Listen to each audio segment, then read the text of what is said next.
Amigos da Web TV Fronteira Noroeste e do programa Visão. Estamos focalizando, já em mais de uma entrevista, o problema da violência, a violência como um todo, mas a violência doméstica especialmente, né?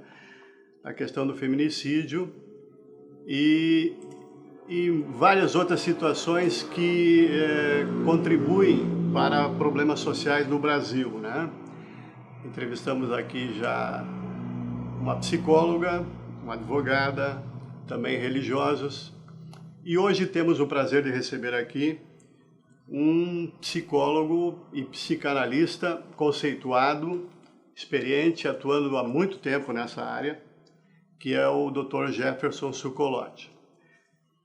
Dr. Jefferson Succolotti, ele é então psicólogo, psicanalista, membro da Associação Internacional de Psicanálise, IPA, tem mestrado em Ciências da Saúde e Neurociência, tem pós-graduação em Psicoprofilaxia das Patologias da Infância e da Adolescência, tem pós-graduação em Teoria da Técnica, foi professor universitário, é membro da Sociedade Brasileira de Psicanálise de Porto Alegre e atua em Santa Rosa como psicanalista clínico.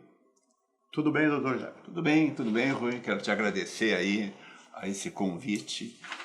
Eu olhei uns programas anteriores teus e realmente ouvi uma coisa muito boa, muito legal, muito profunda nesse mundo que a gente vive, de muitas informações rasas aí. É muito interessante a gente poder aprofundar sobre um tema tão relevante, tão importante, e que a gente possa contribuir aqui, né, nesse programa teu, com esse objetivo de informar melhor as pessoas. Então, tu está de parabéns. Obrigado, e com certeza o senhor vai contribuir e muito. Vamos então à primeira pergunta, Dr. Jefferson. O Brasil, tem umas perguntas um pouco longas aqui, mas importante para contextualizar e o pessoal entender melhor, para depois então o senhor nos responder, colocar a sua posição.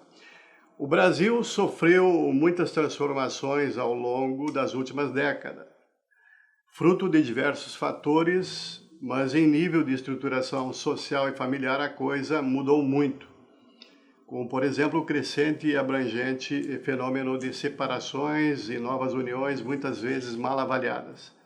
Isto indiscutivelmente provocou consequências sociais graves.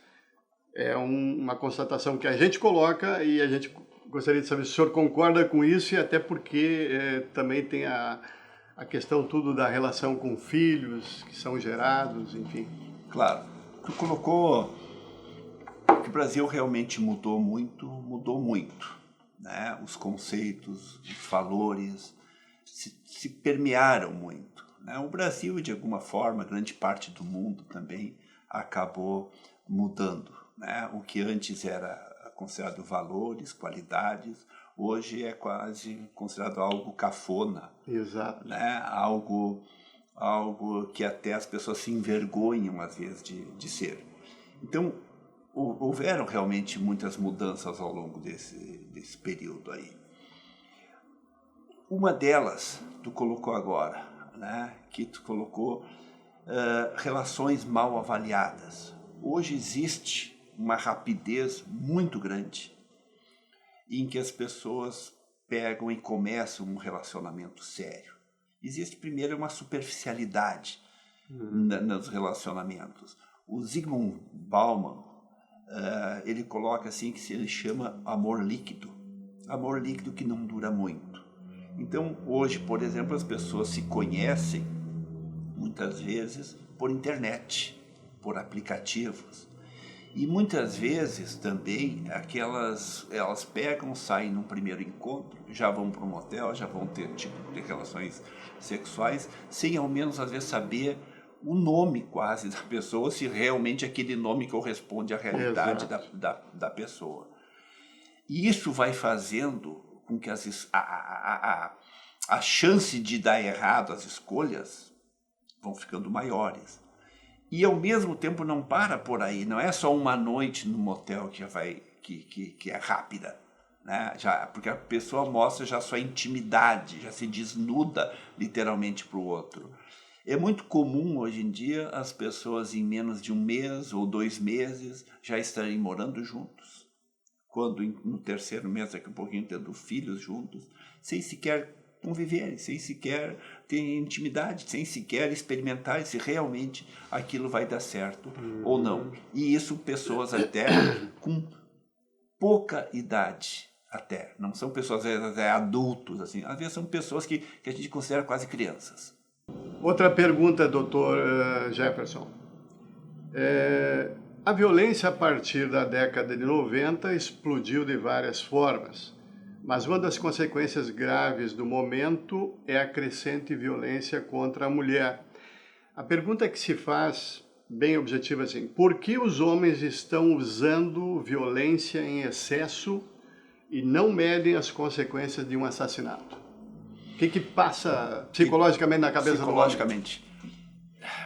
É uma pergunta e com uma resposta bastante complexa, assim, tá? Eu vou tentar elencar algumas coisas que eu acho, que eu acredito e que a ciência acredita que também que seja acontecendo. Primeiro é que não existe somente um único motivo. Tá? Existem várias patologias que levam um homem a matar uma mulher. Existe, por exemplo, um quadro de uma pessoa esquizofrênica em que a pessoa pode pensar que ela recebeu um mandado que aquela outra pessoa é possuidora de todo mal e que ela tem que matar outra pessoa. Uma coisa, a pessoa está fora da realidade. Tá? Existe também aqueles casos em que a pessoa pode estar intoxicado por álcool e drogas, que é uma outra patologia que leva muito à questão de violência também. A pessoa pode matar também por uma coisa paranoide, que é a pessoa extremamente desconfiada, né? E ela pode também delirar que o outro está sendo traído, que está sendo enganado, que está sendo... E também, né, por incrível que pareça, a pessoa também pode matar o outro por ter, digamos, um sentimento de estar sendo vítima da mulher. Muitas vezes também acontece que a pessoa às vezes se submete, tanto, que parece que a única maneira que ela parece que tem de se livrar daquela situação é de usando da violência. Violência extrema. Da violência extrema, tá? Agora, também por que tem aumentado nos últimos anos? Eu acho que entra um pouco do contexto que a gente vive desse mundo líquido moderno, tá? As pessoas estão mais sozinhas, as pessoas estão vivendo mais infelizes. O nosso mundo é um mundo mais tenso, é um mundo mais angustiante, é um mundo mais inseguro. Por exemplo, assim, a gente fala hoje, né, que em torno de 40 tipos de profissão vão deixar de existir dentro de 10, 15 anos, tá? Quando outras também já se sumiram. Além disso, a exigência de hoje em dia para se ganhar a vida, para se colocar no mercado de trabalho, ela é muito árdua. Antigamente a pessoa estudava, digamos, até a 4ª série, ela ia ganhar o seu sustento para sobreviver. Hoje a pessoa precisa estudar, primeiro o ensino básico, o ensino médio, tem que fazer faculdade, tem que fazer mestrado, tem que fazer doutorado. Esses tempos eu vi um edital de convocação para uma universidade de professor, a exigência mínima era de pós-doutorado. Então, a exigência sobre o ser humano e o grau de incertezas que nós temos sobre o nosso futuro vai criando um nível de ansiedade, um nível de angústia muito grande. Pega também, além disso, vamos pegar o Brasil, assim, né? O Brasil era muito menos violento, não só no feminicídio, mas a violência como um todo. Quando eu era guri, Nós saímos caminhar, aí saímos de madrugada, saímos de uma festa, de um aniversário. A gente caminhava por uma cidade inteira e aquilo não tinha perigo de andar na rua. Quando que hoje nós vamos deixar um filho nosso sair de casa? A gente sai e a gente fica com o coração na mão. O índice de drogadição, antigamente, a gente sabia, numa cidade média como Santa Rosa, eram meia dúzia de usuários que a gente chamava que eles eram maconheiros, e era maconha. Hoje em dia se difundiu maconha, cocaína, crack, é LSD, é bala, é êxtase, e aí vai, e isso de um preço baratíssimo. Cocaína, eu me lembro quando era pequeno, aquilo era coisa de Hollywood, de São Paulo. Então tudo isso foi deixando o nosso ambiente mais angustiante, mais inseguro, e isso faz com que muitas vezes a estrutura emocional nossa, que as pessoas vão tendo, seja mais fragilizada. As famílias também estão mais esfaceladas. Então, os valores foram se perdendo. Isso criou um ambiente muito tenso. Para vir as doenças mentais e para vir a agressão, a morte, é muito fácil daí. Sim. Os valores foram se perdendo, né? Pois é, as mulheres, então vamos agora colocar a questão da busca de proteção que está acontecendo. As mulheres estão tendo instrumentos para se proteger, pelo menos de certa forma, né? Com medidas protetivas. Mulheres que são, de repente, passam por muita violência, são abrigadas, né? Mas os homens, e claro, as mulheres são, digamos assim, o foco de uma atenção especial até da própria sociedade de proteção a ela. Mas os homens também não estão sendo esquecidos aí. Os homens, de repente, parece que o homem só é o vilão. Será que o homem não está sendo esquecido, ignorado, que ele também é um ser humano e tem algumas limitações emocionais? O senhor já colocou. Pode falar um pouquinho sobre isso? Historicamente, o homem, digamos, é esquecido em algumas situações. Isso historicamente, tá? O papel, por exemplo, da paternidade se discute algo recentemente. Tá? O homem, antigamente, ele era deixado de lado. O serviço se chamava serviço materno-infantil. E o que a gente diz? Qual é uma das coisas mais importantes que existia e existe? São os filhos, por exemplo. O homem, claro que eu estou entendendo assim, que a mulher precisa, nós somos contra a proteção à mulher, é preciso ter, porque ela tem uma estrutura óssea, ela tem uma estrutura muscular mais frágil que o homem, né? Tá? Então ela é mais vulnerável e o homem usa dessa força física maior frente à mulher que se torna indefesa. Então ela tem que ter esses mecanismos de defesa. Até para intimidar, né? Até para intimidar.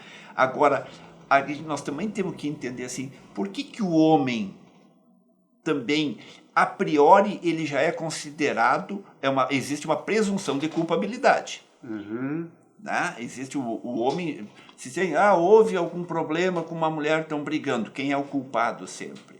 Se chegar o homem e uma mulher na delegacia, né, e o homem dizer assim, ela me agrediu, e ela dizer, não, o homem me agrediu, quem que vai ser o agressor, quem que vai ser o culpado?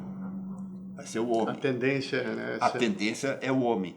E o homem tem um papel que parece que não precisa de cuidado. Porque se criou esse estigma, desde pequeno, que o homem tem que ser forte, o homem é valente, o homem tem força. Tanto é que existe uma diferença. Quando uma criança começa a chorar, um menino, o que se diz? O homem não chora. Ou como disse um primo meu, pro filho dele, que o filho dele disse, mas eu estou com vontade assim, então chora grosso. Então, existe uma coisa de também desumanizar o homem, de tirar a capacidade afetiva do homem, porque no momento que está dizendo o homem não chora, Exato. tu tá tirando a capacidade de afeto, tu tá suprimindo, tu tá reprimindo os afetos amorosos também do homem. O homem é criado para ser valente, para ser forte, para ser durão, que é isso, tu tem que ser corajoso, e isso as mulheres também incentivam. Então o afeto não é pouco estimulado, as questões afetivas do homem, o que depois também pode gerar. Se isso é reprimido, o afeto é visto como vergonhoso, o chorar é visto como fraqueza, o demonstrar carinho é visto como uma coisa vulnerável, que não é algo apreciado que um homem faz, já que o homem tem que ser o durão, o fortão. É claro que isso vai reprimindo os aspectos positivos, afetivos, amorosos do homem, e isso pode resultar numa atitude de violência. Eu tenho um exemplo na minha casa, quando nasceu meu primeiro filho. Então, quando voltamos para casa, estava a minha mãe, estava a minha sogra, estava a minha mulher e tinha mais uma funcionária nossa. Então, eram 4 mulheres. Primeiro, vocês vejam assim, não estava o sogro, não estava pai, não estava a figura masculina, já é afastada do cuidado com o filho. E quando esse meu filho começava a chorar, muitas vezes eu pegava no colo ele, já vinha deixa que eu pego, deixa que eu fico com ele, deixa que eu cuido para ti, como se fosse quase um atestado de incapacidade do homem de poder cuidar de um filho, mas cuidar no sentido afetivo. Exato. E isso, a capacidade amorosa, ela vai se desenvolvendo com os anos. E nós, os homens, nós somos estimulados a ser fortes, a ser valentes, a brigar, a usar da agressividade. E isso vai reprimindo inevitavelmente os aspectos amorosos, os aspectos de carinho do próprio homem. E ele se sente muitas vezes sozinho, abandonado com seus afetos. E o homem não é totalmente forte. Só um dado que eu posso revelar aqui, que, por exemplo, de cada 4 suicídios, 3 são de homens. Então nós não temos toda essa fortaleza. Então esses sentimentos que são abafados vão refletir depois na vida adulta, porque existe digamos assim, um incentivo quase a não demonstração de afeto e de carinho. Sim. Pois é.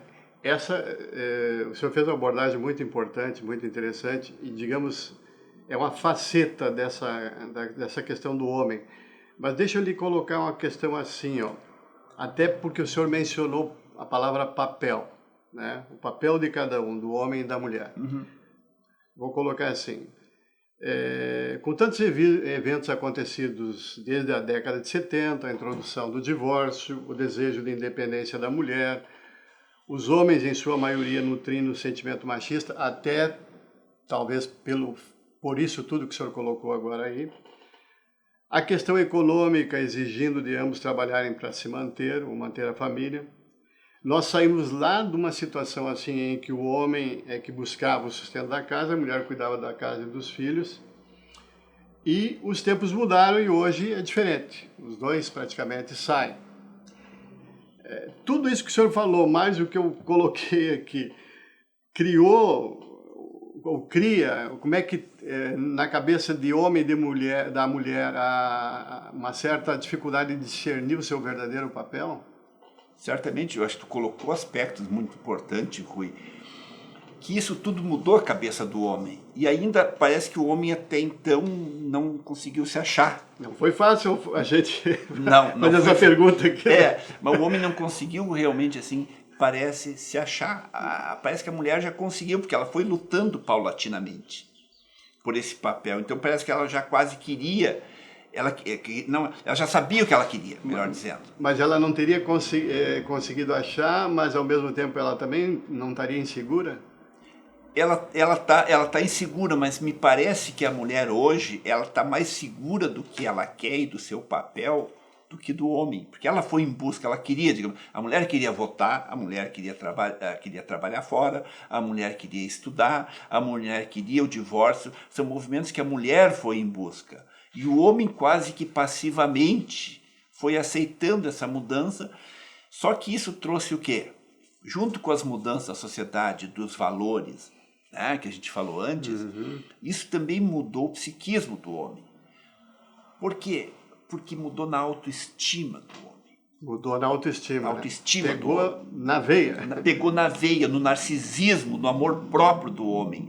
E uma coisa assim, certamente, tirando patologias, esquizofrenia, muitos homens não aceitam a saída da mulher para o trabalho, né? Para o trabalho, não aceitam, quer ver? Não aceitam que a mulher estude, que a mulher trabalhe, que ela seja independência, que ela ganhe mais que ele, que ele tenha amigos, que ela saia às vezes para se divertir sem a sua companhia, que ela tenha também, uma coisa que a mulher conquistou é essa liberdade da sua sexualidade, a liberdade com o seu próprio corpo, ela se apropriou do seu próprio corpo. Antes o prazer era dado ao homem e não a mulher, ou a mulher somente em circunstâncias depois do casamento. Tudo isso mudou. Então aquele papel central do homem, o poderoso, o forte, não é? O desbravado, aquilo se foi. Se foi. A mulher hoje não precisa, muitas vezes, não precisa mais do homem. Mais de 40% dos lares brasileiros hoje são sustentados por mulheres. A mulher pode estudar, a mulher soube que é capaz. E o homem tem que se defrontar com isso. E sempre por trás de uma agressão, de um homem, viu? Esse homem tem uma baixa autoestima. Esse homem tem um amor próprio pequeno, que parece que o último recurso que ele tem para poder se resgatar sua autoestima, se mostrar que ele tem capacidade, que ele é mais forte que a mulher, é muitas vezes tentando subjugá-la através da força da violência. Jefferson, e isso aqui nem estava no script, agora me suscitou aí a pergunta que eu acho que é muito importante nesse momento. E aí remete para a importância do trabalho de vocês profissionais nessa área. Os homens, mais do que nunca hoje, precisariam fazer terapia, precisariam fazer um psicanálise, enfim. Olha... Análise, melhor dizendo. Eu tenho para tentar se entender e entender essa questão da autoestima? Não tem dúvida, não tem dúvida. Quando a gente fala de homem, né, as patologias são tanto do homem para a mulher. Como nós estamos centrando mais aqui no programa, mais a questão do homem, da violência masculina, então a gente fala, mas as patologias são praticamente igualitárias, a prevalência das patologias entre homens e mulheres. Os homens, quando eu digo homens, a raça humana, ela precisa, digamos assim, de ajuda. E isso é histórico. Nas tribos já existiam os curandeiros, os conselheiros, os feiticeiros, e aí foi ao longo da história da civilização, não é? Sempre existiu pessoas a quem tinha que se socorrer. E eu sou suspeito de dizer assim, mas eu digo com toda a sinceridade, é óbvio que precisaria se tratar. No mundo que a gente vive, muito mais ainda. E essa necessidade de tratamento, e ela não, agora ela se exacerbou, mas ela já vem, a doença mental já vem desde o início, pela complexidade do ser humano. Mas, nos tempos atuais, é claro que houve um aumento dos problemas em função que o nosso ambiente é muito mais ansiogênico. Pois é, e nesse ambiente, né, doutor Jefferson, nós temos, agora para a gente avançar um pouquinho e colocar umas ilustrações aí dessas transformações da nossa sociedade, né? Nós tivemos uma decadência da política com práticas e ações prostituídas no tudo pelo poder, né? A corrupção na política. E a política, infelizmente, ela manda num país, ela exerce um poder imenso. E os políticos, os meios de comunicação, especialmente a TV, com programações que alienaram, ditaram costumes e comportamentos. Acho que o senhor concorda com isso. O excesso de entretenimento pela mídia e o uso exacerbado hoje agora da tecnologia moderna, né? O tráfico de drogas e o refúgio das pessoas na droga. Isso tudo tem acontecido, são fatos inegáveis, né? Muito inegáveis. E que repercutem no comportamento das pessoas. Muito. Quer ver uma coisa assim que se tornou corriqueiro assim, no Brasil, infelizmente, tá? Houve paulatinamente um desrespeito às normas e às regras. Sim, com certeza. Paulatinamente. Os professores, me lembro na minha época, nós tínhamos professor, nós tínhamos que ter respeito, nós tínhamos medo de ser colocado de castigo. Deus me livre de levar um bilhete para casa. Exato. Hoje em dia, leva um bilhete para casa, os pais vão lá brigar com o professor. Exato. Os professores ficam acuados. Agora, por que ficam acuados? Os professores ficam acuados porque os próprios governos que aí tiveram, né, desautorizaram os professores, desautorizaram, por exemplo, a chamar atenção, a botar de castigo, a repetir de ano. E eliminar matérias como moral e cívica, como a própria religião, né, que querendo ou não, acho que é importante. A filosofia. Né? A filosofia, claro. E isso foi dando uma cultura de um desrespeito à autoridade. Exatamente. Os pais também, por outro lado, para parecerem moderninhos, né? Aí também parece que tudo tinha que ser conversado. Porque a gente saiu de uma época também, assim... Talvez mais repressiva. Muito repressiva, que os pais... Que também era demais aquilo que uma criança não poderia nem... quase conversar com o pai. Mas a coisa foi para o outro lado. Foi para um outro lado. Extremo. E o grande problema é que não ficou só na educação. Por exemplo, isso aqui foi ido para a coisa pública. Tanto é que ficou normal, mas todo mundo rouba. Isso. Então, se todo mundo rouba e não acontece nada, eu posso roubar também? E daqui um pouquinho a gente vê, não é, que bandidos que matam e saem da cadeia amanhã ou nem vão para a cadeia. Exato. E isso vai dando uma ideia de que tudo pode. A impunidade. Da impunidade. E o cara que mata, que assalta, ainda é visto e protegido como, coitadinho, vítima.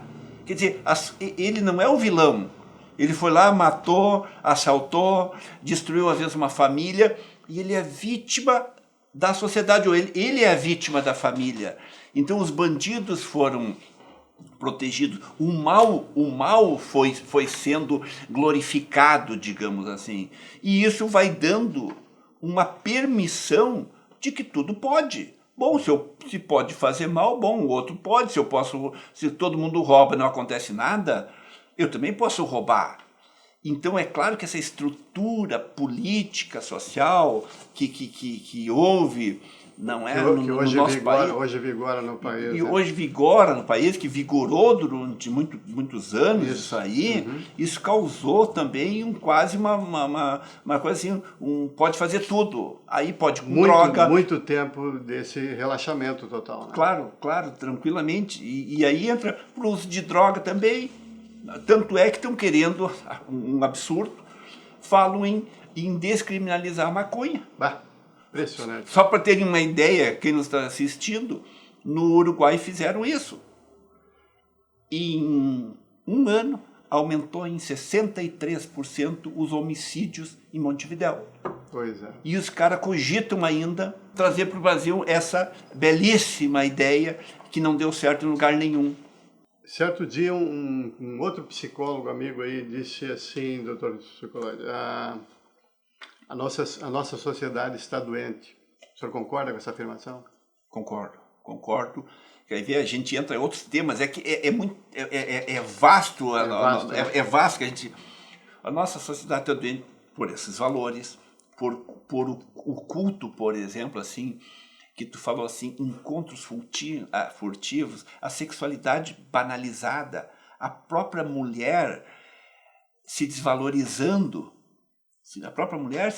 o homem se desvalorizando. Quer ver um absurdo? Há anos atrás, quem foi eleita a mulher do ano no Brasil, não sei se tu lembra, Roberta Close. Roberta Close era um travesti. Eu não estou avaliando nada contra o travesti. Ela poderia ser a travesti do ano, mas não a mulher do ano. Sim.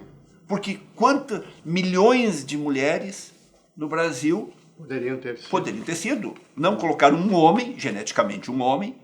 Esse ano, um pai, do Dia dos Pais, o pai, colocado como homenagem aí, o filho do... Tami ou a Tami. Tami, não sei lá, né?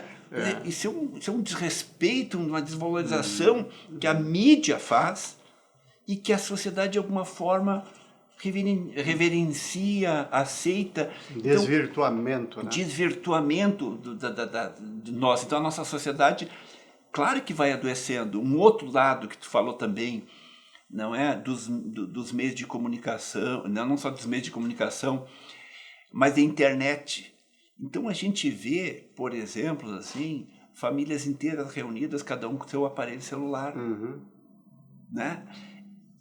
É uma pena, as pessoas cada vez mais reclusas no seu quarto, os filhos não conversando. Mais recente, né? Mais recente. Que está muito forte. E cada vez mais criando um isolamento de cada um, cada vez mais solitários as pessoas. E isso leva a um desespero. E qual a relação, por exemplo, né, de uso intenso do celular, do sentimento de solidão, com também o aumento do feminicídio? Por quê? Porque antigamente também as famílias, os laços eram maiores. Exato. Existia uma estrutura de amparo, de aconchego. Então tu tinha um pai, tinha a mãe, tinha o tio, tinha um vizinho, tinha um outro amigo, tinha os primos. Então tu tinha uma rede de apoio tanto para o homem quanto para a mulher. Então hoje, um pouquinho, as pessoas estão tão solitárias que às vezes ele só tem aquela mulher, digamos assim. Eu não estou justificando que a doença não justifica a pessoa fazer o que ela bem entende. Mas digamos assim, ela só tem aquela mulher. Aquela referência. Aquela referência. Aquela pessoa é a vida dele. Então ele perdeu aquela mulher, porque grande parte dos homicídios... Caiu o mundo. Claro, dos feminicídios são por ciúmes, por perda, por tentativa de separação. Cai o mundo, cai a vida, porque ele perdeu tudo que ele tinha, ele não tem mais ninguém, ele não tem mais nada. Então, se eu morrer, entendeu? Se eu for para o presídio, ou se eu me matar, ou se terminar com a minha vida, eu não perco nada mesmo. E isso leva ao incremento do feminicídio. Com certeza.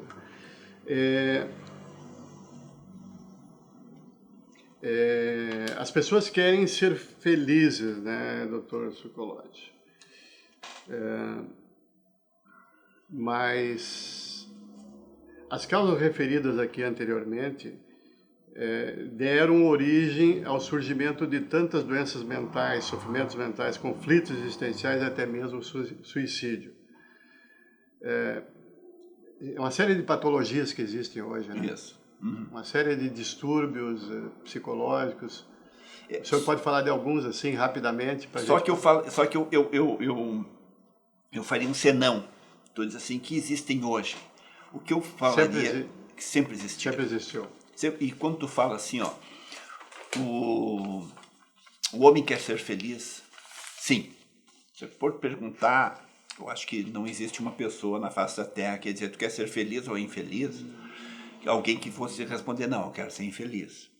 Agora, vocês vejam assim, que a maioria, infelizmente, a maioria das pessoas, uma boa parte das pessoas não vivem felizes. Sim. Não vivem felizes. E aí entra assim, por quê? Por que tanto feminicídio? Por que tanta doença mental? Porque nós também não podemos esquecer a estrutura do ser humano. E aí eu vou ter que citar o grande mestre Sigmund Freud, que viu que o homem é dotado de dois grandes instintos. O instinto de vida, que é ligado às questões do amor, e o instinto de morte. Então nós temos dentro de nós, como se fosse quase assim, o bem e o mal, Deus e o diabo. Ele chama instinto de vida e o instinto de morte. Então, para poder ser feliz, nós temos que mitigar, diminuir esse instinto de morte, diminuir nossos aspectos agressivos e destrutivos. E isso tem que ser através de quê? De experiências boas, de experiências afetivas boas. E aí entra a questão familiar, a questão pai, a questão mãe. Quando eu digo pai e mãe, necessariamente não tem que ser os biológicos, mas uma estrutura de afeto, de amor, de carinho, de compreensão. Estrutura de afeto, eu acho que agora o senhor disse tudo ali, porque até pelo que o senhor falou antes da solidão, do isolamento, das pessoas ficando cada vez mais sozinhas, não tem estrutura de afeto. Não tem estrutura de afeto, claro. Se tiver bons modelos... Pois é, mas aí eu aproveito para fazer a outra pergunta aqui, que está caindo demais. Fala. Isso tudo gerou um fenômeno hoje muito forte, né, doutor Sokolotti, que é o apego aos animais, né? As pessoas estão extremamente ligadas aos animais, cachorro, um gato. Eu acho isso... E só para completar aqui, e até comentava hoje com a outra pessoa sobre essa pergunta que eu ia lhe fazer.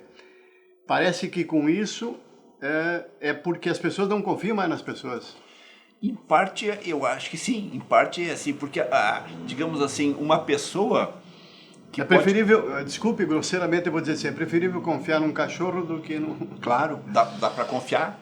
Sim, com certeza dá para confiar. Dá para confiar, eles são muito mais leais, são muito mais sinceros, eles são muito mais afetivos, eles correspondem ao nosso afeto. Isso. E com as pessoas, a gente não tem muito essa certeza.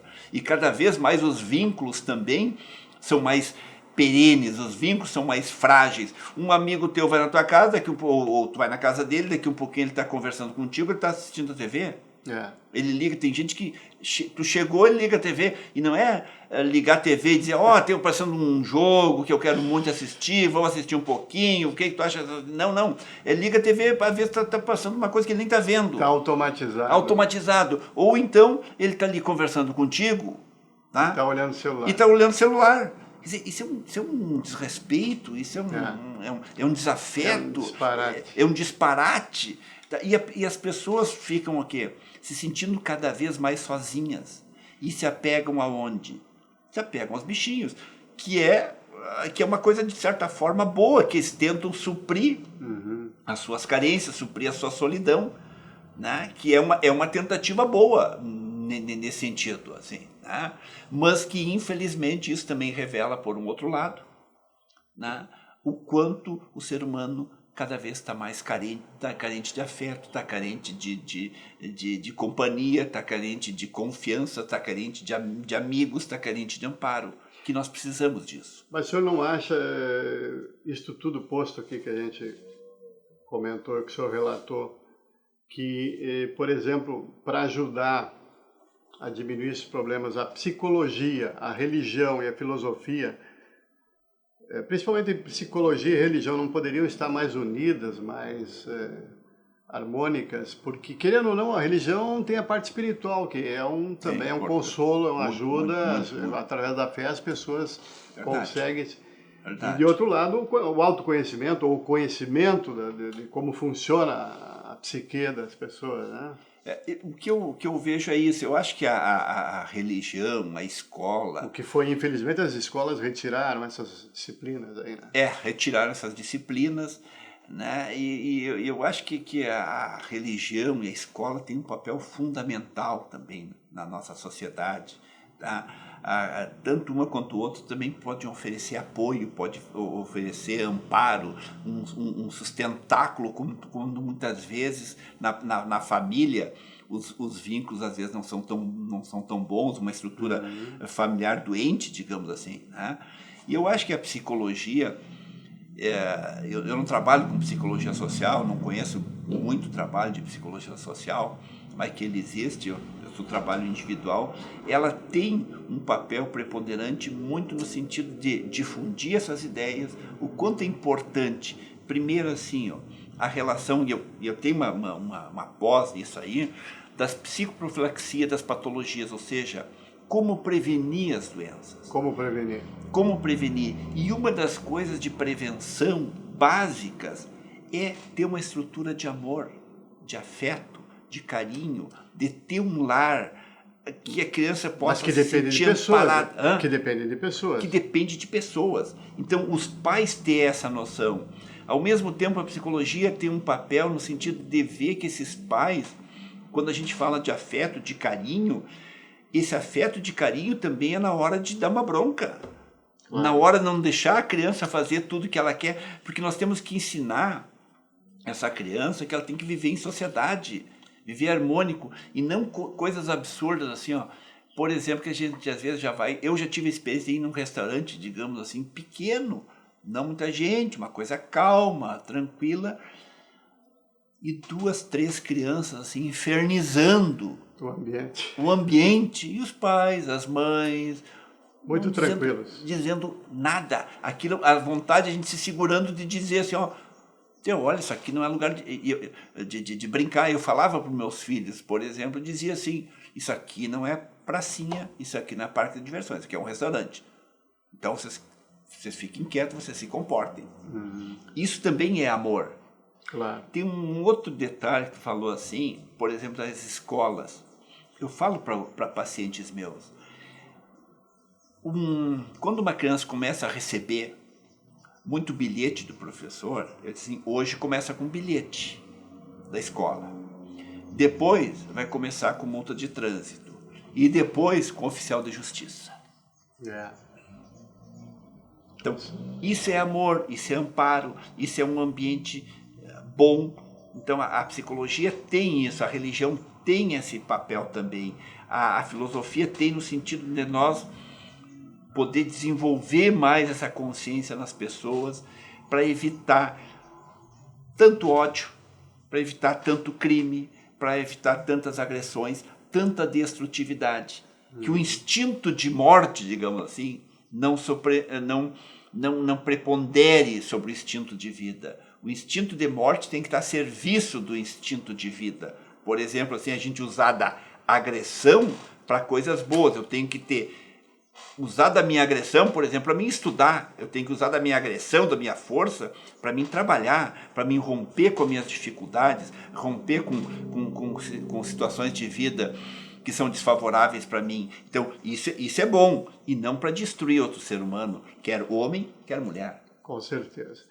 Nós estamos indo para o final agora da nossa importante entrevista aqui com o Dr. Jefferson. Ainda assim, uma questão... um certo tempo atrás, um amigo disse assim, mas já não pegando a pandemia agora, né? Agora estamos usando máscaras, mas ironicamente usamos máscaras invisíveis há muito tempo. O que eu acho que é uma verdade, né? O que a pandemia nos convida a refletir em cima dessas? Primeiro, eu acho que a pandemia... eu vejo que a coisa... Por que a pandemia afetou tanto nós? Isso despertou tanta angústia, tanto temor, primeiro. Porque isso mostra, né, a nossa fragilidade como ser humano. A nossa vulnerabilidade. Basta um vírus para a gente morrer. Basta um vírus para a gente se matar. E isso faz com que a gente se sinta fragilizado, digamos assim. Sentir muito medo, né? Sentir muito medo.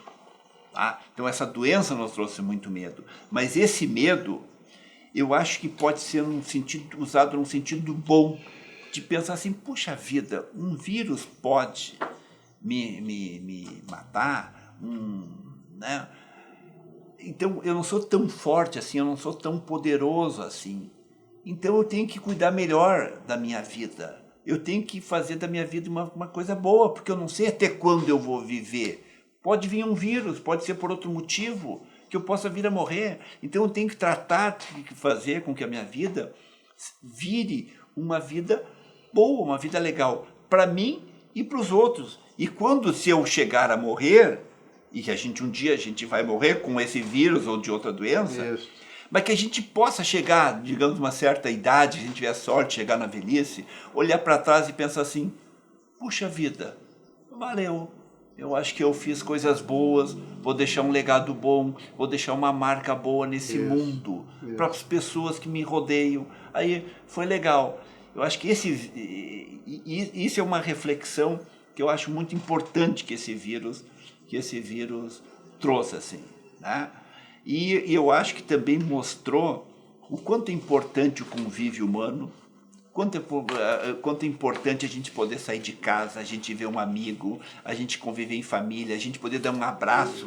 Como hoje eu cheguei aqui, a gente a gente fica contido, Quer abraçar, quer cumprimentar, e a gente não pode, a gente quer dar um beijo numa pessoa, um familiar, um amigo, e a gente não consegue aquilo.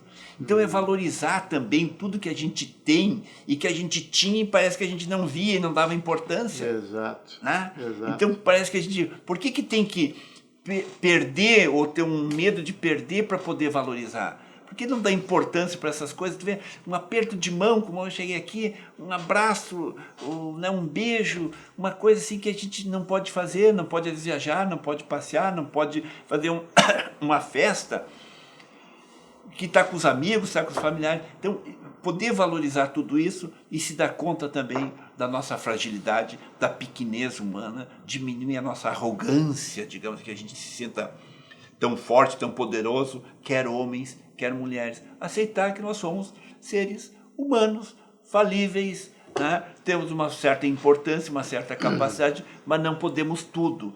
E nem também temos o direito de tirar a vida de ninguém, de uma pessoa, principalmente uma pessoa vulnerável, ou principalmente por um motivo torpe, no sentido por uma questão de ciúmes, ou porque a pessoa não me quer mais. A gente tem que tentar, aí para os homens aí, ou para as mulheres também, se a pessoa não quiser mais, então a gente não tem que pensar que a vida terminou. Não.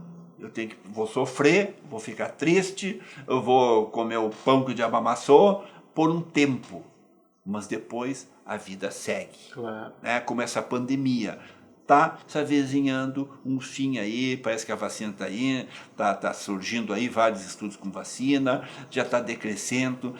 Então, a vida também é um pouco assim, as coisas têm saída. O senhor acredita em Deus? Acredito sim, acredito em Deus. Não num Deus punitivo.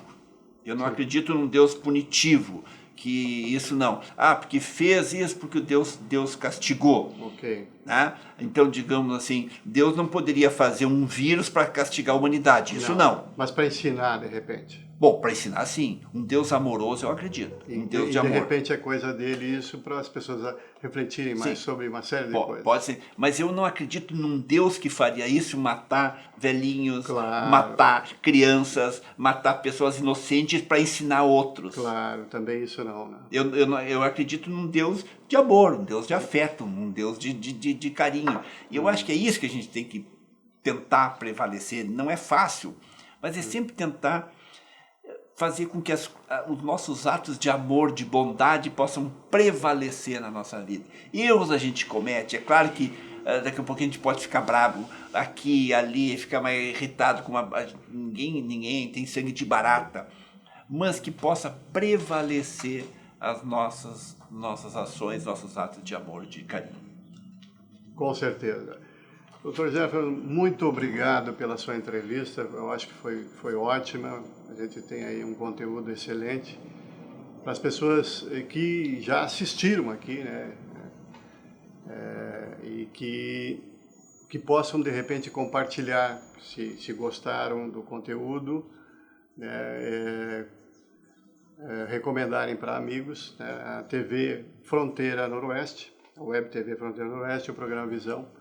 Agradece muito a sua presença, a sua entrevista e lhe desejamos sempre sucesso. Se o senhor puder, pode fazer a sua despedida final. Eu que agradeço, eu que agradeço a ti o teu convite carinhoso, generoso aí, fico lisonjeado, né, por essa consideração aos ouvintes do programa, né? Eu sei que se eu vou sair daqui, certamente assim vão vir assim, centenas de pessoas. Por que eu não falei isso? Por que não falei aquilo? Sim. Porque o tema é muito instigante, o tema é muito amplo. Mas se eu lhe disser que eu gostaria de abordar muito mais coisas, mas levaria muito tempo. É claro, E aí tem a questão da internet, né? Que como até seria, de repente, numa emissora de rádio, uma TV ou qualquer coisa, hoje as pessoas não têm paciência de ficarem muito tempo, né? Uhum. Mas de repente, talvez pelo conteúdo, para aqueles que considerarem importante os temas debatidos aqui ou tratados aqui, vão querer assistir toda, né? Eu acho que sim, tu está de parabéns pelo teu programa, pela profundidade que procura dar nos temas aí e tentando ajudar a população, as pessoas em geral. Muito obrigado. Sucesso, pessoal. Bom.